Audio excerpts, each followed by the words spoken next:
देख रहे हैं गुलिस्तान न्यूज। 12 बज चुके हैं। उर्दू खबरनामा लेकर मैं आपका मेजबान गौहर कुछ आपकी खिदमत में हाजिर। तफसीलात से पहले नजर डालते हैं हेडलाइंस पर।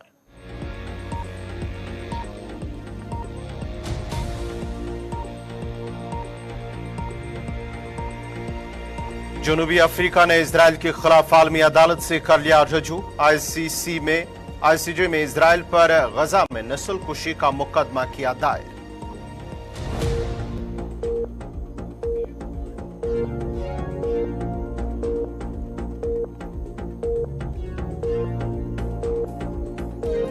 वज़ीर-ए-आज़म नरेंद्र मोदी का अयोध्या दौरा। बैनुल-अक़वामी हवाई अड्डे और रेलवे स्टेशन का करेंगे इफ्तिताह। अयोध्या में हजारों करोड़ रुपए की कई स्कीमों का कर सकते हैं ऐलान।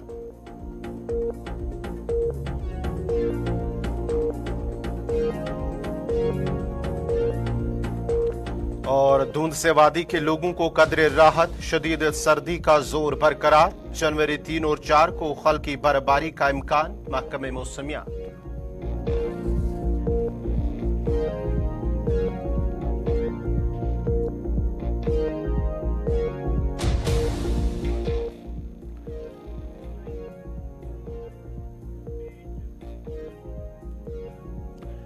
और अब पेश खबरों की तफसील। जनूबी अफ्रीका ने गजा में फलस्तीनियों के खिलाफ नस्ल कुशी के जराइम का इल्जाम आयद करते हुए आलमी अदालत इंसाफ से रजू कर लिया है।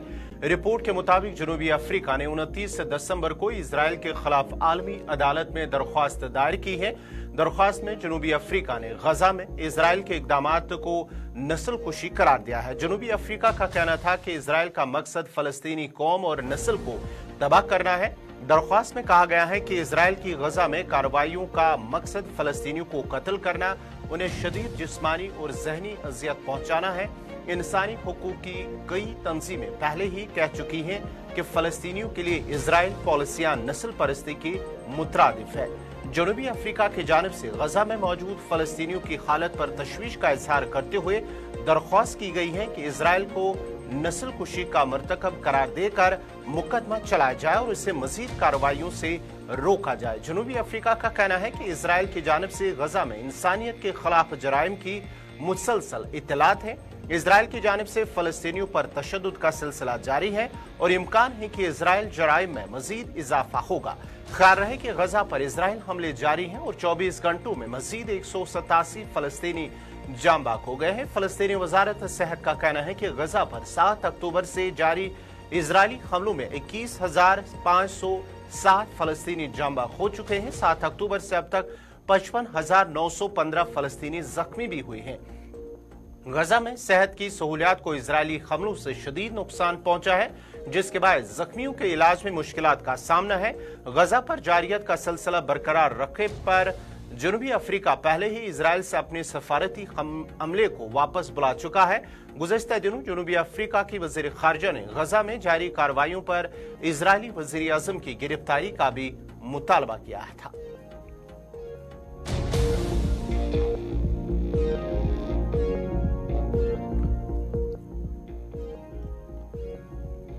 वज़ीर-ए-आज़म नरेंद्र मोदी ने आज अयोध्या का दौरा किया, जिस दौरान वो महर्षि वाल्मीकि बैनुल-अक़वामी हवाई अड्डे और अयोध्या धाम रेलवे स्टेशन का इफ्तिताह करेंगे। इसके बाद ही वंदे भारत ट्रेन को हरी झंडी दिखाकर इसका भी इफ्तिताह करेंगे। वज़ीर-ए-आज़म अयोध्या में हजारों करोड़ रुपए की कई स्कीमों का ऐलान कर सकते हैं। वज़ीर-ए-आज़म नरेंद्र मोदी महर्षि वाल्मीकि बैनुल-अक़वामी हवाई अड्डे के इफ्तिताह के बाद गेट नंबर 3 से रोड शो का आगाज करेंगे और नया घाट पर वाक़ा भारत रत्न लता मंगेशकर चौक, धर्मपथ और रामपथ से होते हुए अयोध्या धाम रेलवे स्टेशन जाएंगे। दौरे से कबल इंतजामिया ने सिक्योरिटी के सख्त इंतजाम किए हुए थे।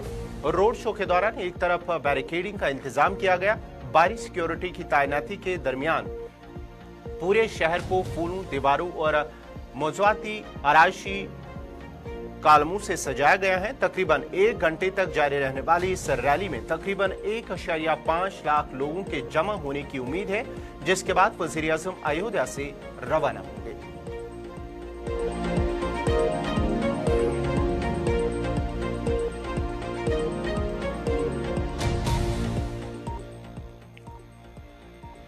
इधर नेशनल कॉन्फ्रेंस के सदर डॉक्टर फारूक अब्दुल्ला ने कहा है कि अयोध्या राम मंदिर का इफ्तिताह होने वाला है, जिसको लेकर हर उस शख्स को मुबारकबाद देना चाहूंगा जिन्होंने मंदिर के लिए कोशिश की है। उन्होंने कहा है कि भगवान राम ने भाईचारे, मोहब्बत और इत्तेहाद की बात की है कि भगवान राम का मंदिर खुलने वाला है। मैं उन सबको जिन्होंने इसकी कोशिश की कि उनका मंदिर बने और वो तैयार हो गया है, उनको मुबारक देता हूँ। साथ साथ उनसे ये भी कहता हूँ, सबसे, भारत के निवासियों से भी, कि भगवान राम सिर्फ हिंदुओं का राम नहीं है, वो सब दुनिया के लोगों का, विश्व का राम है। उनकी पुस्तकों में लिखा हुआ है कि विश्व का राम है। उन्होंने भाईचारे की, मोहब्बत की, एक दूसरे के सहायता की बात की है जिंदगी, और कहा है हर बार कि जो नीचे गिरा हुआ है उसको उठाने की कोशिश करो। कभी ये नहीं कहा उसका धर्म क्या है, उसकी शक्ल क्या है, उसकी जबान क्या है, वो कहाँ से आता है, बल्कि एक यूनिवर्सल मैसेज दी सबके लिए, सारे विश्व के लिए, एक साथ रहें, तरक्की करें और भाईचारे में रहें। आज जब ये मंदिर खुलने वाला है, मैं सब भाई बहनों से कहना चाहता हूँ, उस भाईचारे को कायम करिए जो आहिस्ता आहिस्ता हमारे वतन से। पीडीएफ के चेयरमैन हकीम मोहम्मद यासीन ने मरकजी सरकार से मुतालबा किया है कि जम्मू कश्मीर में असेंबली इंतखाबात मुनक्किद किए जाएं और साथ ही साथ जम्मू कश्मीर को रियासत का दर्जा बहाल किया जाएगा, जिसका पहले ही मरकजी सरकार ने जम्मू कश्मीर की आवाम और सियासी जमातों से वादा किया था। अच्छी बात है कि प्राइम मिनिस्टर साहब ने ये कहा कि अब जम्मू कश्मीर के लोग आज़ाद हैं, बिल्कुल अच्छी बात कही। तो उनको चाहे था अब वो स्टेट वापस करे और जितना जल्दी मुमकिन हो उसके यहाँ के इलेक्शन करवाए। और ये तो आपको मालूम है कि ये तो बहुत अरसे से पहले ही से 370 बीजेपी के एजेंडे में था और उनका ये मंशूर था और उन्होंने अपने मंशूर को पूरा किया। मगर यहाँ साथ भी ये इस बात का ख्याल रखना है, ऑनरेबल सुप्रीम कोर्ट ने इसका वर्डिक्ट तो दे दिया, मगर बहुत से ऑप्शंस अभी ओपन है।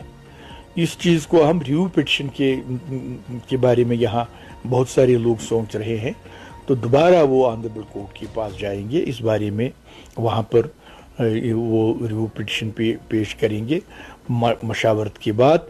और ये भी देखना है कि जो आर्टिकल 370 अगर यहाँ तो हटाया गया जो बीजेपी का मंशा था, मगर ये अब इसको इस जावे से भी नहीं देखना चाहिए कि तकरीबन ये जम्मू कश्मीर के लोगों के दिलों में 70 साल से इसने जगह बनाई थी। अब उसके मुतबादिल जो गवर्नमेंट के पास क्या है जिससे यहाँ के लोगों के दिल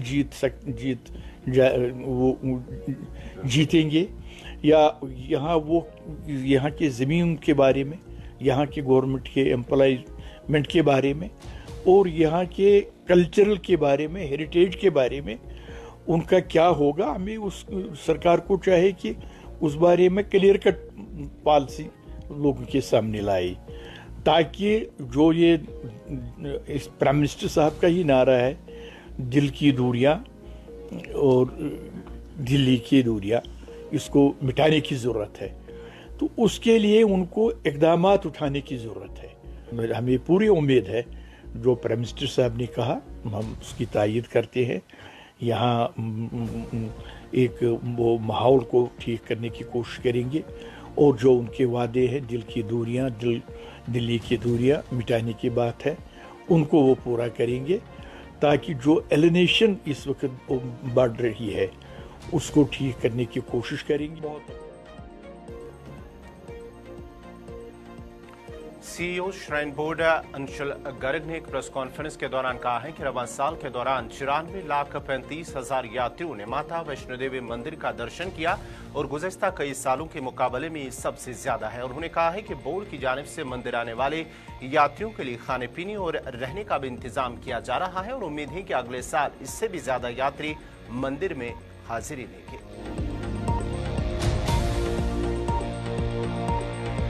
धन्यवाद आप सभी लोगों का आने के लिए। और चूंकि नया साल आने वाला है और हर साल की तरह हमें उम्मीद रहती है कि श्री माता वैष्णो देवी के भक्तों के अंदर जो संख्या है उसके अंदर भी इजाफा होगा और उसके लिए जो सभी इंतजामात हैं वो श्री माता वैष्णो देवी श्राइन बोर्ड के द्वारा किए गए हैं। और अच्छी बात यह है कि इस साल जो यात्रा का आंकड़ा है वो 94 लाख जो है आज की डेट में क्रॉस कर चुका है। 94,35,000 के आसपास का आंकड़ा है इस साल कैलेंडर ईयर का। और जो डेटा के हिसाब से सन 2012 के बाद से ये हाईएस्ट एवर यात्रा फिगर्स हैं। और पिछले साल की तादाद से देखा जाए तो पिछले साल से अब तक तकरीबन 3 लाख ज़्यादा यात्री माँ वैष्णो देवी के दर्शनों के लिए आ चुके हैं। और श्रद्धालुओं की बढ़ती गिनती को लेकर चलते हुए बोर्ड की तरफ से भी बहुत सारे जो प्रोजेक्ट्स हैं उनको शुरू किया गया है। बहुत सारी जो अकोमोडेशंस हैं उनकी संख्या में इजाफा किया गया है। जैसा कि हमने इस साल देखा कि मार्च के महीने में दुर्गा भवन का जो इनॉग्रेशन हुआ और उसके बाद से लेकर पिछले 8-9 महीनों में हर रोज तकरीबन 3-3.5 हज़ार श्रद्धालु जो हैं मुफ्त अकोमोडेशन का फायदा ले पा रहे हैं और उनको रात को शेल्टर मिल रहा है। और इस 31 तारीख के मद्देनजर भी इन सभी इंफ्रास्ट्रक्चर की जो है एक रूटीन ड्रिल जो हम करते हैं उसको एक्टिवेट कर दिया गया है। एडिशनल डिप्लॉयमेंट चाहे वो हमारे इन्फोर्समेंट स्टाफ की हो, सिक्योरिटी फोर्सेस की हो, सीआरपीएफ की हो, उसको इन प्लेस कर दिया गया है। 23, 24, 25 तारीख का हमारा जो एक्सटेंडेड वीकेंड था उसके अंदर भी हमने देखा कि तकरीबन इन 3 दिनों में 1,10,000 से ज्यादा यात्री माँ वैष्णो देवी के दर्शनों के लिए आए। और हमारी जो पूरी ड्रिल थी नए साल की उसको हमने पूरे 3 दिन टेस्ट किया और वही जो ड्रिल है हमारी कल शाम से दोबारा लागू होगी, क्योंकि वीकेंड पर हम हर बार उम्मीद करते हैं कि खास करके इन छुट्टियों के दिनों में यात्रियों की संख्या में इजाफा होगा। तो सीनियर ऑफिसर्स भी एडिशनल जो है वो डिप्लॉय कर दिए गए हैं और बीट सिस्टम हमारा भवन पर एक्टिव रहेगा कल शाम से। और 6 बीट्स के अंदर जो है भवन के जो पूरे ट्रैक को डिवाइड किया गया है, जिसके अंदर बोर्ड के भी सीनियर ऑफिसर्स रहेंगे और सिक्योरिटी फोर्सेस के भी। मॉनिटरिंग के लिए 2 जॉइंट कंट्रोल रूम्स की स्थापना की गई है। एक भवन पे रहेगा, एक कटरा में रहेगा, जिसके अंदर हमारे जितने भी कटरा से लेकर भवन तक तकरीबन 650 सीसीटीवी कैमराज हैं उनकी मॉनिटरिंग रहेगी 24/7 बेसिस पे। साथ ही साथ RFID यात्रा कार्ड जो कि एक मैंडेटरी रिक्वायरमेंट है बोर्ड के पिछले 1 साल से जितने भी श्रद्धालु दर्शनों के लिए प्रस्थान करते हैं। RFID कार्ड के अंदर भी एक 31 दिसंबर खासकर के लिए एक स्पेशल स्टिकर जो है बोर्ड की तरफ से रहेगा ताकि हम स्ट्रिक्टली मॉनिटर कर सकें एक यात्री को जो 31 दिसंबर को रजिस्टर होकर अपनी यात्रा प्रारंभ करता है, ताकि जो हमारी जो टोटल फिगर्स हैं कैरिंग कैपेसिटी के हिसाब से वो हमारे कंट्रोल में रहें। जॉइंट कंट्रोल रूम्स का जो मॉनिटरिंग है RFID के बेसिस पर भी अलग से डैशबोर्ड के लिए उसके लिए अलग एक सेपरेट टीम रहेगी कि जितने भी हमारी इंस्ट्रक्शंस हैं, चाहे वो हमारी वेबसाइट पे हो चाहे वो यात्रा कार्ड पे जो मेंशन्ड हैं, उनका वो जरूर पालन करें। हमारी जो टीम्स डिप्लॉयड हैं ट्रैक पे वो आपकी सहूलियात के लिए हैं और आपके लिए वो हर वक्त अवेलेबल रहेंगी। कोई भी मदद और कोई भी आपको हेल्प बोर्ड की तरफ से चाहिए।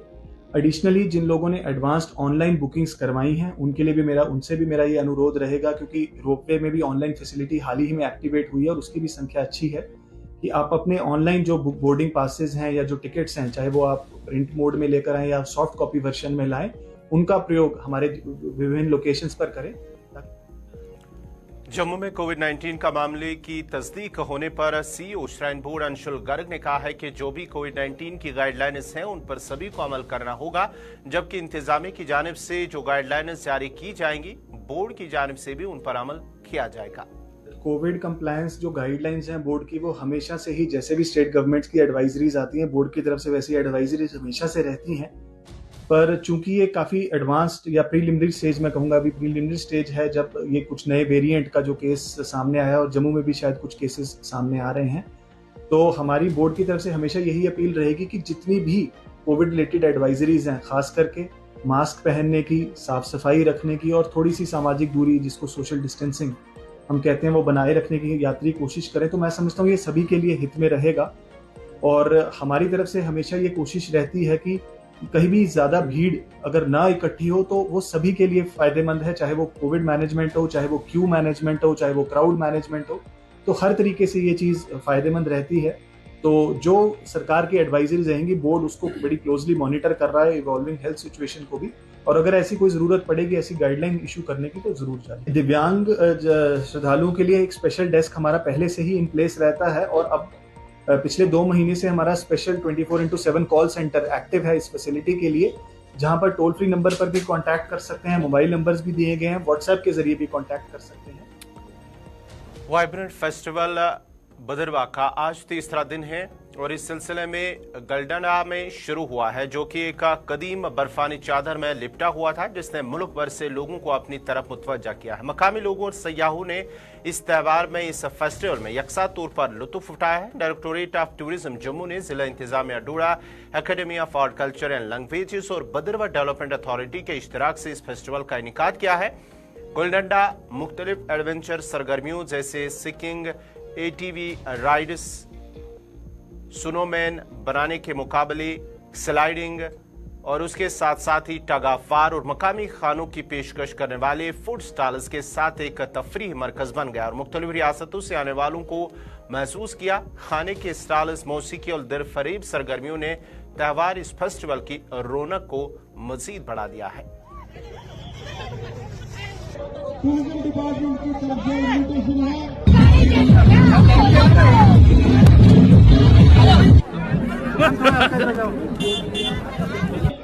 जी, मैं आशुतोष मिश्रा मेरा नाम है। मैं अपनी फैमिली के साथ आया हूँ यहाँ पे घूमने। तो यहाँ हमें आगे बहुत अच्छा फील हो रहा है। बर्फ़ बहुत अच्छी है, बहुत अच्छे लोग हैं, यहाँ के अरेंजमेंट्स भी बहुत अच्छे हैं और बिल्कुल मौसम भी अच्छा है। बहुत ज़्यादा सर्दी भी नहीं है, धूप भी है और बर्फ़ भी है। बहुत अच्छा कॉम्बिनेशन देखने को मिल रहा है और बहुत सुंदर जगह भी है। हम लोगों को आगे बहुत अच्छा लग रहा है। आप लोग भी अगर आना चाहें, जो हमें देख रहे हैं, तो ज़रूर आएँ। जी, मेरा नाम मोहित परमार है। मैं भी इंदौर मध्य प्रदेश से आया हूँ और बहुत अच्छा लग रहा है। यहाँ पे अच्छी बर्फबारी हो रही है, मतलब पूरी लोग अपनी फैमिली के साथ आए, बहुत अच्छी बात है, सब ठीक अच्छा है। मगर एक चीज और सुनने में आ रही है कि इस बार सीजन में हर बार जैसी बर्फबारी होती है वैसी बर्फबारी नहीं हुई है। तो मैं ये कहना चाहूँगा कि जो क्लाइमेट चेंज आ रहा है ना, ये सब हमारी गलती से ही आ रहा है। तो मेरी जितने भी लोग ये देखेंगे न्यूज़, मैं उनसे यही कहना चाहूँगा कि वो ज़्यादा से ज़्यादा पेड़ लगाने की कोशिश करें और जितना हो सके रिसाइकल का प्रयोग होता है वो करें, और अर्थ को बचाना है तो एक सब करना ही पड़ेगा। यही मैं कहना चाहूँगा सबसे। बहुत मजा आ रहा है यहाँ पे, आप भी आए आपकी फैमिली के साथ, भरपूर आनंद है। अभी हम लोग आए हुए हैं यहाँ पर, तो बहुत अच्छा एक्सपीरियंस है। थोड़ी सी बर्फबारी ऐसा लग रहा है कि अभी थोड़ी सी कम है, लेकिन फिर भी बहुत अच्छा लगा अभी। और शुरुआती बर्फबारी में थोड़ा सा एंजॉय ले रहे हैं सभी लोग। ग्वालियर से हम लोग आए हुए हैं पूरी फैमिली के साथ में, और बहुत अच्छा है। कटरा वैष्णो देवी दरबार और क्या बहुत अच्छा लग रहा है। जितना सोचा था ठंड तो, लेकिन इतनी तो नहीं लगी। जितना मतलब सोचा था कि बहुत ज्यादा ठंड लगेगी, लेकिन पहली बार जम्मू कश्मीर आए हो या पहले से? फर्स्ट टाइम आए हम लोग। कैसा यहाँ आकर जो लग रहा है? बहुत अच्छा, बहुत ज्यादा। क्या मैसेज उन लोगों के लिए, मैसेज क्या रहेगा जो घूमने के लिए आना चाहते हैं? मैं तो बोलती आना चाहिए, सभी को आना चाहिए। सारी एडवेंचर एक्टिविटीज़ होंगी, यहाँ पे कल्चरल परफॉर्मेंसेस होंगी, लोकल आर्टिस्ट बुलाए जाएंगे और यहाँ के लोकल सेलिब्रिटी सिंगर हैं वो भी कल यहाँ पे परफॉर्म करेंगे। और परसों जो है, जब न्यू ईयर की जो है, हम सब जो है उसको वेलकम करेंगे। हमारे एक सेलिब्रिटी परफॉर्मेंस है काका जी, जो कि रिनोड म्यूजिक मास्टर हैं पंजाब के, वो यहाँ पे आ रहे हैं आप सबको लुत्फ़अंदोज़ करने के लिए। डायरेक्टरेट ऑफ टूरिज्म जम्मू का और टूरिज्म डिपार्टमेंट का यही एक मंशूर है कि ज़्यादा से ज़्यादा जो है अपनी एरियाज़ को, अपनी जगहों को जो है वो प्रमोट किया जाए। आज अगर आप यहाँ देखेंगे, जब हम लोगों से इंटरेक्ट कर रहे थे तो अक्रॉस कंट्री जो है वो लोग यहाँ पे जो है वो मौजूद हैं। आप नॉर्थ ईस्टर्न स्टेट की बात करें, सदर्न स्टेट्स की बात करें, ईस्टर्न वेस्टर्न, मतलब सब लोग हैं यहाँ पे। तो बहुत ज़्यादा जो है एडवेंचर एक्टिविटीज़ का वो लुत्फ़ ले रहे हैं। तो एक अलग जो है वो ये नज़ारा यहाँ देखने को मिल रहा है। तो आपकी वसादत से यही कहेंगे लोगों को कि अभी आज का दिन और 2 दिन और है, तो आप सब भी आए यहाँ पे भद्रवा पे। इसकी जनूबी कस्बा त्राल के नागभेरन इलाका जो कि कुदरती हुस्न से मालामाल है, लेकिन लोगों के मुताबिक इसको नजरअंदाज किया गया है। मकामी लोगों ने कहा है कि खाजन से जंगल के इलाके से ऊपर की तरफ सफर करना पड़ रहा है। वहां तक पहुंचने में करीब 5 घंटे लगते हैं, लेकिन आज तक इंतजामिया ने गंडोला या सड़क तामीर करने के लिए कोई भी इंतजाम नहीं किया है, जबकि वादे भी किए गए थे, लेकिन आज तक उन वादों को पूरा नहीं किया गया। लोगों ने कहा है कि अगर गंडोला या सड़क तामीर की जाए तो वहां तक बहुत ही कम वक्त लग सकता। मकामी लोगों के मुताबिक नागभेरम बुनियादी तौर पर गुलमर्ग, क्यूसमर्ग और दीगर जितने भी सयाहती मकामात हैं उनकी तरह ही खूबसूरत एक इलाका है। उन्होंने मजीद कहा कि आड़ो से भी पहलगाम के रास्ते पहुंच सकते हैं। लोगों का कहना है कि नागबेरन से तारसर और मारसर के मशहूर अल्पाइन झीलों तक जाने में तकरीबन 4 घंटे लगते हैं। दोनों झीलें कई नदियों के लिए ताज़ा पानी का जरिया है।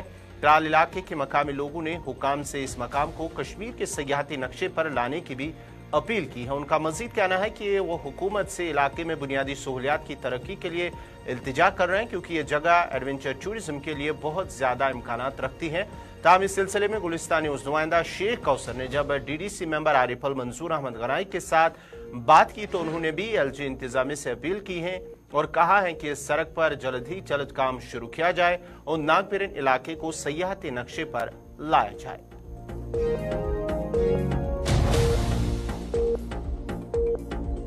हाजन से हूँ कि मैं इस वक्त नागाबेरी जो रास्ता जाता है हाजन से, मैं उसे रास्ते के ऊपर हूँ। मैं यही चाहता हूँ कि हाजन से नागाबेरी रोड चाहिए हमें और गुंडोला चाहिए। अगर नागाबेरी की हम खूबसूरती के जाएंगे तो उधर हम कोई अंदाज़ा नहीं करेंगे। जब नागाबेरी इंसान जाता है तो अगर हैरान परेशान हो जाता है तो नागाबेरी जाता है तो दिल बागो बाग हो जाता है। उधर बहुत मैदानी इलाका है और उधर झील डल 2 है, तारसर और मारसर। यहाँ से जम्मू से रजौरी से सब टूरिस्ट यहाँ से जाते हैं पैदल। ये जो हम उनका बोझ उठाकर ले जाते हैं नागाबेरी में, लेकर उनको हम 2-3 दिन के रखते हैं, फिर वापस आ जाते हैं। और पहलगाम से सारे इलाके से सबसे खूबसूरत इलाका यही है नागाबेरी। हमारी अपील यही है गवर्नमेंट से कि यहाँ हाजन से नागाबेरी हमें गंडोला चाहिए और रोड चाहिए। पहले हमें सतूरा से हाजन रोड नहीं थी, हमें रोड थी मगर ख़राब थी। फिर हमने अपील कर करके गवर्नमेंट से हाथ जोड़ कर हमने लिए है यहाँ हाजन तक रोड। इस पर भी मैग्नम डाला मगर एक ही गाड़ी के लिए डाला है। यहाँ अगर एक गाड़ी दूसरी गाड़ी आ जाए तो मुझे अंदाज़ लगता है एक्सीडेंट हो जाता है। ये भी रोड पूरी अच्छी है नहीं है। और इलाकों में हम देखते हैं लगभग 2-2, 3-3 गाड़ी की हमने रोड देखा है और ऊँचे पहाड़ों पर रोड निकाला है गवर्नमेंट ने। यहाँ हाजन में सिर्फ इधर आड़े तक रोड लिया है, सिर्फ एक गाड़ी की जगह के लिए, और आया है बोला नागाबेरी में हम रोड देंगे मगर फिर यहाँ मुड़ के नहीं देखा। हमारी अपील यही है गवर्नमेंट से मेहरबानी करके नागाबेरी में हमें गंडोला और रोड चाहिए बस। एक बड़ा लिस्ट निकला है टूरिज़्म की तरफ से, जिसमें हमारे आरिपल नारस्तान जो रोड मैप पे आया है, टूरिज़्म मैप पे आया है, जिसमें हमने आरिपल चश्मे की बात की है, जिसमें हमने नागाबेरन रोड की बात की है, जिसमें हमने पस्तूना और वापसाब की रोड की बात की है। और इसके साथ ही और एक नया जो एरिया है गुजर सरन सोइनाड, जहाँ पे वाटरफॉल है, सब लोग उधर आते हैं घूमने के लिए। आपने हाल ही में देखा कितना ब्यूटीफुल एरिया है। मैं समझता हूँ कि अब मेरी तरफ से गुजारिश रहेगी एडमिनिस्ट्रेशन को, डिस्ट्रिक्ट एडमिनिस्ट्रेशन को, DC साहब को, LG साहब को और चीफ सेक्रेटरी साहब को और हमारे टूरिज़्म के जो डायरेक्टर साहब हैं उनको मैं गुजारिश करता हूँ आपके चैनल के वसादत से, जो नागाबेरन है एक बड़ा खूबसूरत एरिया है, एक माना हुआ जगह है, शिकारगाह है, या हम पन्नर की बात करेंगे या हमारी पल चश्मे की बात करेंगे या लाम गुजर सरन वाटरफॉल जो है सोइनाड गुजर बस्ती वहाँ की बात करेंगे। एक अच्छा खूबसूरत एरिया है, इसको खूबसूरत बनाने की ज़रूरत है। अल्लाह ताला ने इसको एक अच्छी खूबसूरती दी है, तो हम समझते हैं यहाँ की एडमिनिस्ट्रेशन भी इस पे गौर करेगी। शायद हमें आने वाले समय में ये उम्मीद है कि इसमें भी काम शुरू होगा। नागाबेरन रोड में जैसे बहुत सारे रोड यहाँ पे बने हैं, अब सोइनाड को भी हमारा मसला ये है कि मतलब मैं इस वक्त हाजन में हूँ, तो हम इस वक्त हाजन में हैं। जो ये रोड है ये नागाबेरी जाती है। नागाबेरी मतलब खूबसूरत इलाका है, क्योंकि मतलब उधर अगर इंसान जाता है दिल बागो बाग हो जाता है। बहुत मतलब खूबसूरत इलाका है। तो हम यही कहना चाहते हैं कि यहाँ पर भी मतलब अगर नागाबेरी की पहले बात करें, वहाँ बहुत बड़े 2 मैदान भी है और वहाँ से 2 झील भी है, एक मतलब तारसर है, एक मारसर है। अगर तारसर की बात की जाए तो उसका जो पानी है वो पहलगाम साइड की तरफ जाता है, और जो मारसर की बात की जाए तो उसका पानी वहाँ दाशीगाम हारवन तक जाता है। तो बहुत मतलब बड़े 2 झील भी है और वहाँ मैदान भी है, बहुत सयाही इलाका है। लेकिन अगर बात की जाए तो गुलमर्ग से भी बहुत मतलब अच्छा इलाका है। अगर यहाँ की खूबसूरती की बात करें तो वहाँ बयान नहीं कर सकते, क्योंकि इतनी खूबसूरती है वहाँ पर। यहाँ के मतलब टूरिस्ट मतलब ये लोग भी जाते हैं उधर। नाजरीन, इसी के साथ ही उर्दू खबरनामा इख्ताम पजीर हुआ चाहता है। अपने मेज़बान गौहर कुछ को इजाज़त दीजिए। अल्लाह।